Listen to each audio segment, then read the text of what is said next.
Blog Talk Radio. Well, here we go, ladies and gentlemen. If it's Wednesday, it's that time again. It's the True North podcast, hosted by a brother, a mentor, and a friend, Billy North, up there in Seattle, Washington. Yours truly, Mark Mancini, playing a little co-host, producer down here in L.A., where I kind of looked for the last 12 weeks. It kind of looked like I was living not too far from Billy with all the rain down here, but it's a nice one today, 70-something degrees, so back to sunny skies in Los Angeles. That's a story for another day. 347-205-9631.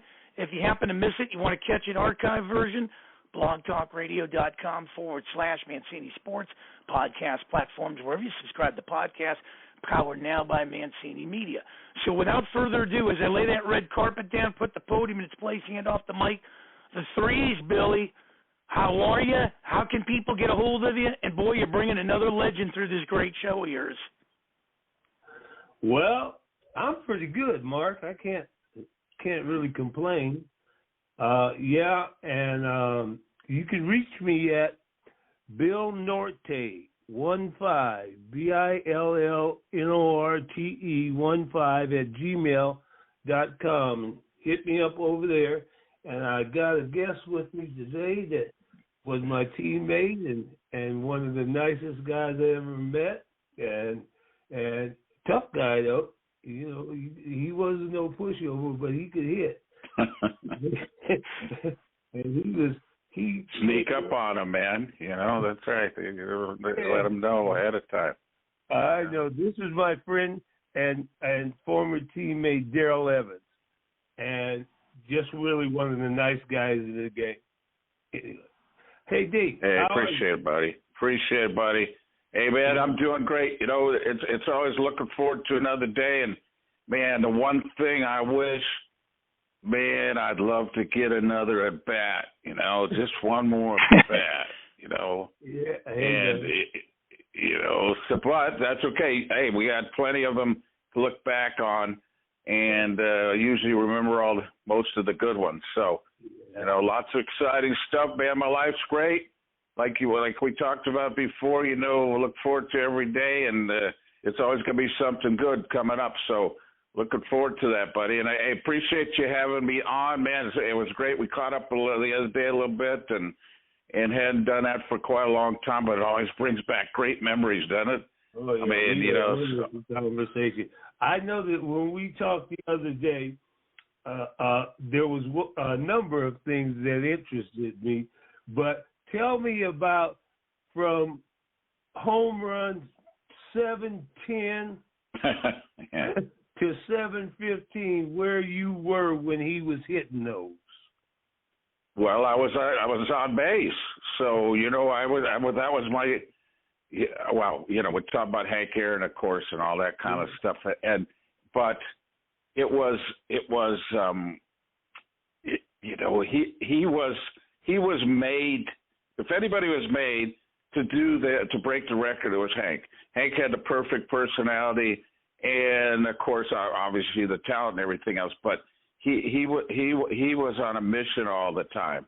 And, you know, people I guess they don't realize that, but, you know, what you do as a player and stuff, you know, just being around the guy, he was always so focused and so, you know, scary to other people. I mean, especially the pitchers and everything. So it was like all of a sudden he got to 700, and I think it lit up the world because people didn't even consider him to be you know, they didn't get, I mean, it was like it was going to be Willie, or it was going to be Mantle, or it was going to be, you know, whatever, somebody else, if anybody could ever do it. And, of course, you know, we didn't ever think anybody would come close to that record. But then, you know, you're sitting there every day and going, yeah, well, he hits 40 home runs or 39 home runs every year.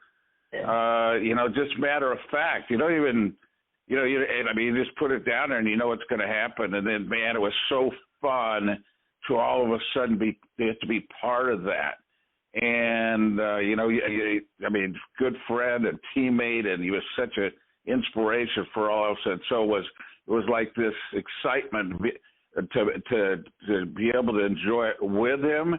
But at the same time, you know, you were trying to be protective and everything else. You know, all of a sudden, man, he's got 200, 300 press every day. You know, that's kind of now it's kind of wow. There's so much press all the time. But back then in Atlanta, we didn't have 300 people at the game sometimes in Atlanta. So you know, but he you know, so. But it was so cool to be all of a sudden to be a part of that, and he was so, you know, he was so excited and everything else, and it was so great to be around a guy that accomplished so much. So, and I'm hitting third, so and he's hitting fourth, then it's like, okay, well, man, Hank Aaron. Yeah, how about that? How's that work? Did so you know, I had.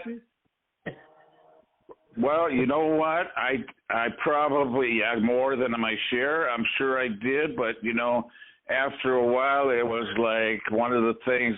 I also led the league in walks every year too, in front of him. So you know, I tried not to get caught up into that. Okay, you know, they're going to pitch to you, they're going to do this, they're going to give in, because I needed to be, you know, I wanted to be dangerous, and I was. So use that to my advantage, and you know, I think I made it in the way too. You know, I was on base a lot, so he got some pitches, and we bludgeoned people. I mean, you know, Davy Johnson hit 43 home runs, and Dusty Baker hit 29, and you know, we just had this lineup that you look at right now, and you kind of go, is there a lineup like that in comparison to today's game? I don't know. I doubt. Well, there wasn't there's never going to be a Hank Aaron. But anyway, so it was, you know, and I think people that weren't around then have really no idea what that was all about, because we just, you know, we went to the moon 4 years earlier, and then all of a sudden, somebody's going to break Babe Ruth's record.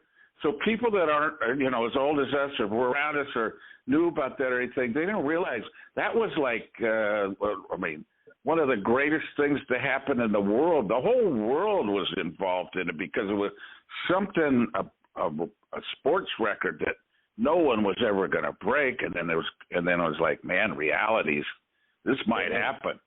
So, you know, I was, it made it easy, man, to go out there and go, hey, man, I got to be on base. Somehow I got to be a part of this. Hopefully I'm going to be the guy that could shake his hand first when he got to home plate. And so I was on base when he hit 700. I was on base when he hit 710, 711, 712, 713, and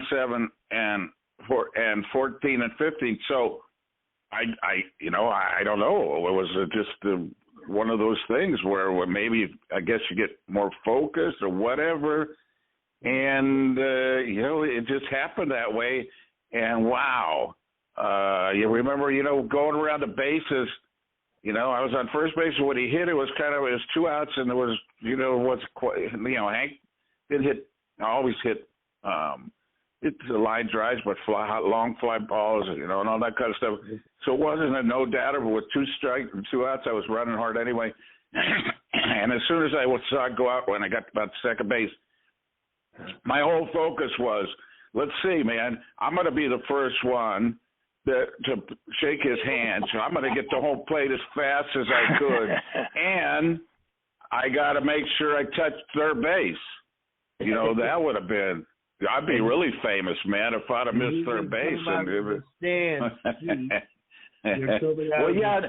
Wow. Yeah. Well, and that was another thing. Like you said, it was great because going around there and then getting to home plate and everybody, you know, then our own teammates and everybody started to come out. And then his mom ended up out on the field. I don't know how Hank's mom was out there, you know, how that worked out. But anyway, so kind of as he's getting to home plate, it's like you get to enjoy this thing with him. I mean, you know, it's 55,000 people. There was the biggest sports crowd for a game ever at the time, and that was maybe one of the first times where whatever other games we were watching, they showed every at bat that he took and all that kind of stuff. So it wasn't just, you know, of course it wasn't routine, but it was like this special moment. And controversy with Bowie Kuhn was going to put an asterisk on there because Hank could play more games than Babe Ruth, and it's like, but nobody wanted to talk about that stuff. Everybody was so involved in it, and it's one of those moments where everybody, there's 2 million people that were at the game. That's what they all say. I was at the game and all that, but of course everybody was there. Everybody was there, man. Everybody's got their story, and man, I get to tell the best story because I was there. Yeah. So it was incredible. It was.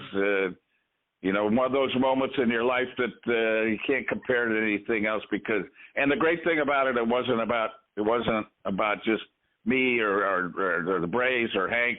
It was about baseball and the people, and everybody loved it so much. So it was a fantastic time. Yeah. It was, Darrell, Mark Mancini here. Let's reflect on you for a moment. Just so blessed to have you on the show. You played 21 seasons. You led the major leagues in home runs in 1985. On those two things, do you ever sit back, light up a victory cigar? Some people, to spend 20 days in the major leagues is going to be something. But 21 years and leading the league where after the strike in 1994, the big slogan was "Chicks dig the long ball," and you led the league in the long ball. So the chicks must have done you. I figured that out sooner than anybody else, I guess. So you know what? Those kind of things that happen. Yeah, and I look back, of course. You try to, it comes up all the time, of course, and everybody wants to hear about it, and it's like, well, yeah, okay, so I'll tell you exactly what was happening and everything else, and it was. And the good thing about it is, and Billy and I talked about this the other day, we had to go through so much to earn our way to get to the big leagues. Just to spend one day, like you said, it's different now. We had to go out. Baseball is a sport where you got to go out and live somewhere where nobody cares about who you are, and you're living in some place with and making no money at all, and this is your life dream, and at the same time you got to compete against the best people in the world. And if you don't, they don't feel sorry for you. They go, sorry, man, better luck next time. So taking all those things, every time you did something, every time I got to put that uniform on for the first time, you just appreciate it so much.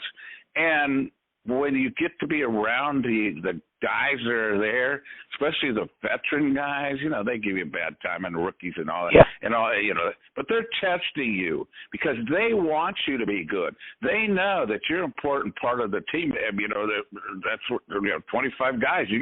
Everybody's got to do their job. So they're testing you, and when they find out that they could trust you, then that's when the fun begins. So then it's like learning from Hank Aaron and Eddie Matthews, who was my idol. He was a manager and coach there. And you know what? My job was, and I'll never forget when Eddie goes, "Hey, man," and Hank, you get in that batter's box, you can drive yourself in. So that's your job. Your job is not to, it doesn't matter what you hit, what your average or anything. They never talked about batting, Aaron. It's like being dangerous, doing something that next at bat, no matter what happened the last at bat, and so that 9 guys every night, different guys, but 25 guys can maybe win enough games to get a ring and to play for something in October. So it was an easy thing to do, to go to the ballpark and play hard all the time. And it was a hard thing to get over and go, stop. Don't feel sorry for yourself because you're not doing as well as you think you are. And you realize after a while, the players are on your side. Whatever the press says or the fans or, they're disappointed in you maybe and all that kind of stuff. You read all this stuff, but the players are never. The players are always there for you. And that's just something I don't think anybody kind of knew about. We certainly didn't when we were young. We're coming up, but then, man, you realize it and you go, how many people can, like you said, I hit third in front of Hank. How many people can say you're good friends of Hank Aaron? Yeah. And so everything that I did from then on was gravy. And it was so much fun. There was always a new challenge. You know, that's what baseball is all about. There's always something new. Doesn't matter what you did yesterday, or last at bat, or last swing.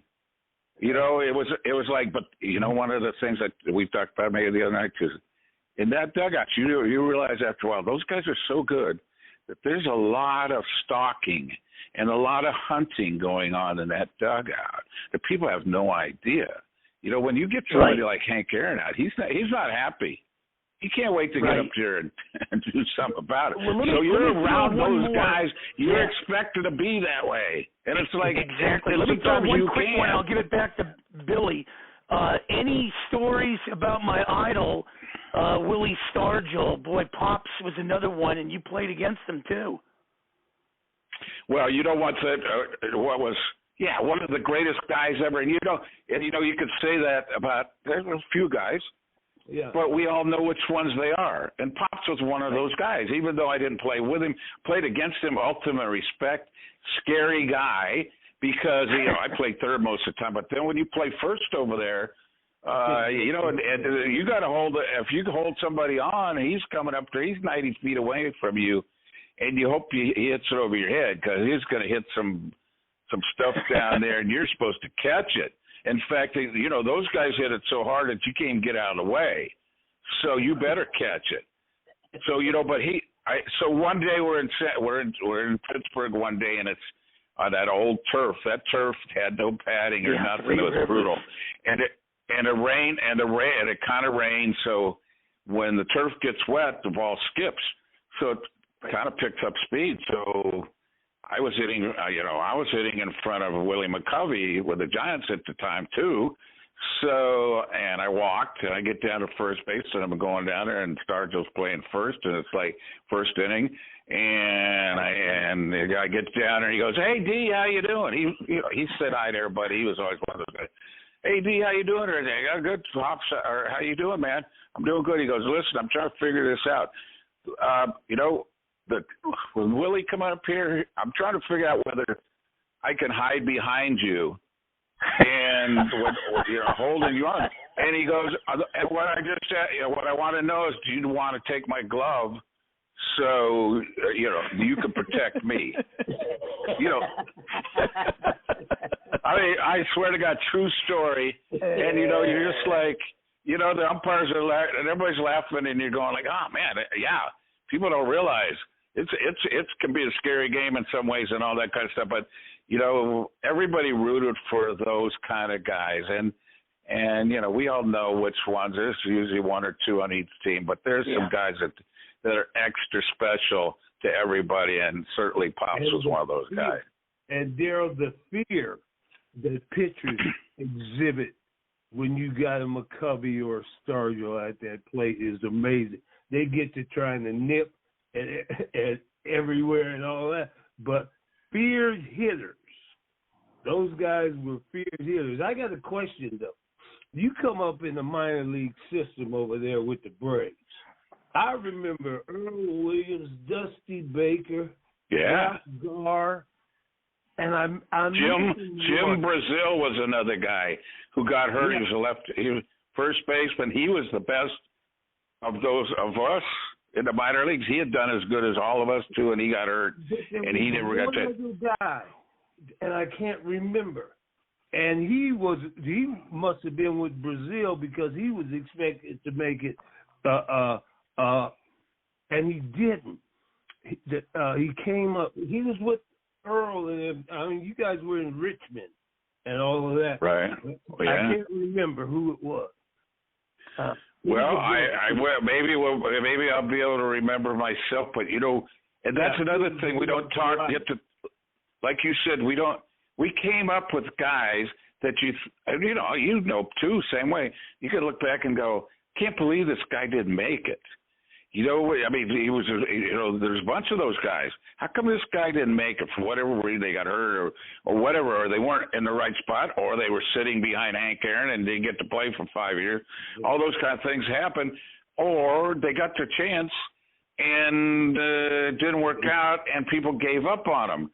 And that's to me one of the most disappointing things about baseball is the people and I think even more so now. So unless you've played, how would you know about people maturity and how many, it takes some guys longer to figure it out, and whatever ages they are, and all these kind of things. And now that we have less and less people that actually played the game, how would they know that? But so they have. So I would think that we all know this is that they can't. How can they know that? They haven't been through it. So unless you've been through what we've been through on both sides, and coaching and managing all that kind of stuff, and evaluating other players, and sitting in the dugout and looking out on that field and going, we know which guys we can count on out there. We know which guys are scary out there. We know which guys are gonna be out there every single day. And so that's I think that's one of the things that's got overlooked in baseball. It's not, not as apparent as it used to be. We were scared. Man. I don't care. Heck, we had 40 home runs and everything. So what? I had to come back and make that team the next year. There wasn't no, you had some after. Once we got in there, we didn't want to come out of the lineup. Heck no, I wasn't going to let somebody else take my job. Yeah. And you see it now, and you see others. Well, in baseball, guys need days off and all that. And it's like, what?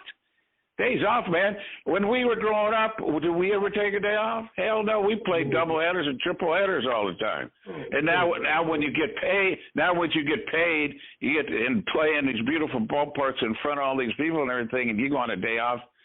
That kind of tells everybody else what you're all about, and it's I think it's still the same. It's just that we get to see more of that kind of stuff, and the suggestions come from the people that aren't playing. Right. I mean, somebody in the front office is telling some guy that Cal Ripken, you need a day off, man. Right. It's like, if your stats, if you look at your stats, and what you do with a day off is better, and it's like, well, how would you know that stat? I never take a day off. But so there's always there's always these people. It's like we know the manager and the coaches and the trainers and everybody else in that clubhouse knows exactly who can play and who can't play, and who's hurt and who's not. And I think that's one of the first things you have to learn. Is it broken, or is it sore? So, and then can you play?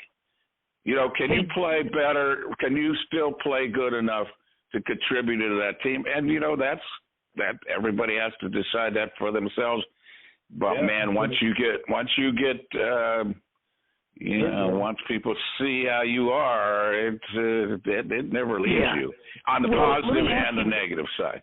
Yeah, let me ask both of you something. With all the changes in baseball, I don't like the ghost runner at second base, because I miss them long inning games and covering them or being a part of them, going till 2, 3 in the morning in the National League without the curfew. American League had the 1 o'clock one, but the one thing I like about baseball today is everybody playing everybody.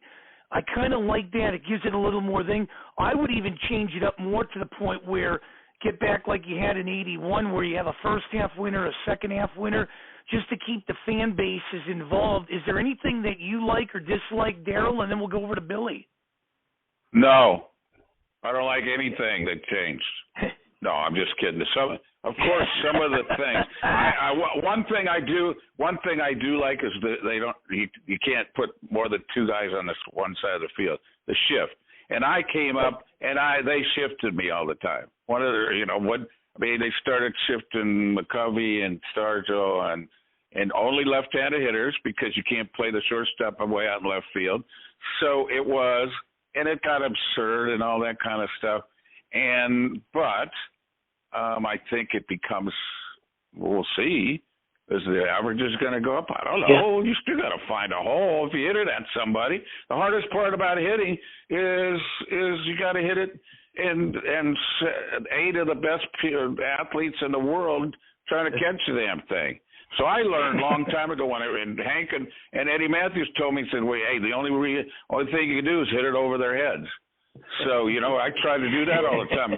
But so the new rules are made up by the media and the press. And, I always do this. I mean, back when we were playing, it was like, you hear once in a while you hear the media, which is completely different now. It's not like it used to be. Most of the guys were one of the guys, and nobody talked stuff about anybody else. They asked you if they could say this and all this kind of stuff. Now it's competing for headlines and all that stuff in a lot of ways. And when did they become experts on anything? They never played. Yeah. So, it's like, so now so the games are too long? Really? When I go to a concert, I don't go to the discounted concert that's only going to last an hour and a half. That's the beauty of baseball. Billy, what's your take on these? With about 4 minutes left. The one that I would get out of there as soon as I could was video replay. Because you have no idea how many times I slid across that base and never touched it, popping up going to third. Oh yeah, yeah. I would make the shortstop and the second baseman have to work to get out of the way. Of course. And now you can't go get them, and we still had to be relatively within the vicinity of the base, but they did in vicinity too. Some of them come across there and wouldn't be anywhere around that base, never touch the base, but they were in. No, they'd be screaming. They'd be scared. They'd be screaming. Exactly. They'd be running, and we all knew which ones. We all knew which ones they were, and we didn't even really have to get them. We just had to scare them because they were worried about that. And that's part of the game that was an important part of the game. When we won the World Championship in Detroit, and not just them in particular, those guys, and I came over there, and they were already badasses, and they played the game the way it was supposed to be played. But I reinforced to them and showed them, and it's like, hey, man, we take those guys out second base, make them scared. We get that extra out once in a while. They're going to screw up on all that stuff. And, it's like, there's 162 games that got to really make that much difference. Yeah, it does. And so they've taken away so many of those little subtleties they're trying to get more stolen bases there. But look at Billy, and we were talking about this the other night. You came in, and it was like, well, how come nobody else stole 70 bases? You all of a sudden stole 70 bases, and Ricky was the only other guy, and now it's been 30 years. And well, how come they haven't been how come there haven't been fast enough guy or a good enough guy to be like you or Ricky and all that kind of stuff? Why? Because they don't cultivate it. They don't. No. They make it too easy. It's like it wasn't important. Like well, hell yes, it's important. So, but speed kills. But it's also a kind of thing they've taken away. A rally is a single, a walk, and a 3-run home run. Nothing else. There's no hit and run. Well, I will tell you, exactly. We're almost out of time. But in the last minute, we got to bring Steve Garvey here and talk about the Tigers Padres World Series in '84, where the Tigers jumped out to a 35-5 jump in during the season in April. Wow, but before I let you go, Darrell, and I know Billy will condone this one too. You're a Pasadena boy. How come you're not the Grand Marshal on one of these New Year's Day parades? Do they not know you? We got to push this. How come you're not the Grand Marshal of the Rose Parade? Because, hey, listen to me. You know why? Because I can't even get a field named after me there. You know why? Who else went to John Muir High School in Pasadena? Jackie Robinson. Oh, yeah. See, now it's like, but you know what? I look back and I go, I played twice as long as he did. I got better stats than he's got. He's in the Hall of Fame, but, there's other reasons for that kind of stuff. So you're right. Maybe I should be the Grand Marshal. Yeah, we got to do. Hey, Tommy Lasorda had a restaurant out here. How come you don't have and what'd Tommy ever do? He was a media. He couldn't get people out pitching, and then he talked people into going, well, I'm pretty smart too. So I don't know. I guess that worked out. He was schmoozing with all the actors and the A-listers. Yeah, exactly. No, really? I can't believe that. Yeah, no, not Tommy. We got to manager. Tommy was Yeah, we got to bring Tommy him was back. good to everybody. Yeah. We're out of time. We got to bring him back, Billy. Next week we got Raleigh Fingers. We'll come back. Yeah, D, thanks so much. Hey, I room with Raleigh in AA. Yeah. Oh, yeah. I love Raleigh. He's going to be here next week. Yeah. Okay, so listen, say hi to those guys. Have me back on. Give me a call. We'll catch up and do some more stuff. I got a couple more stories, probably. You know, after 20 years, you kind of have a few stories. So we got a bunch of stuff. 2 hours, and we I know. You know what? Let me leave you with something. Let me leave you with something really quick. So you know what? Guys get hurt all the time now. They don't play very long. They got to take days off. The arms get sore and all that stuff. Isn't it amazing that I played 21 years. Cal Ripken played 20, whatever. Tony Perez, Steve Garvey, Billy Williams, all those guys. You know what? Is it amazing that nobody ever asked us? Nobody's ever called me and said, Greg Nettles, nobody's ever called me and said, hey, how'd you play that long? Oh, maybe. I don't know, but maybe I might be able to give that advice to somebody else, If you play hard enough, you get to play a long time. Well, the petition to get Darrell Evans to be the Grand Marshal on a rose float is what we're going after. They'd be going, who the hell is that? They'd be going to say, well, they say that anyway. I mean, who's the last Grand Marshal we know? I don't know. Definitely we got to do that, especially in your hometown. On that note, Billy, let everybody know how they can get a hold of you, brother, as we're going overtime. Okay, 15@gmail.com. Thanks, Darrell. Well, I love you. Thanks, Darrell. buddy. You're Thanks. I love you too, man. Thanks for having me. Yep, Billy, we love you. And on that note, I'm going to close it. The Pirates are 4-2, and we'll see you next week, same time, same channel. All right. Okay. Good luck to the Pirates.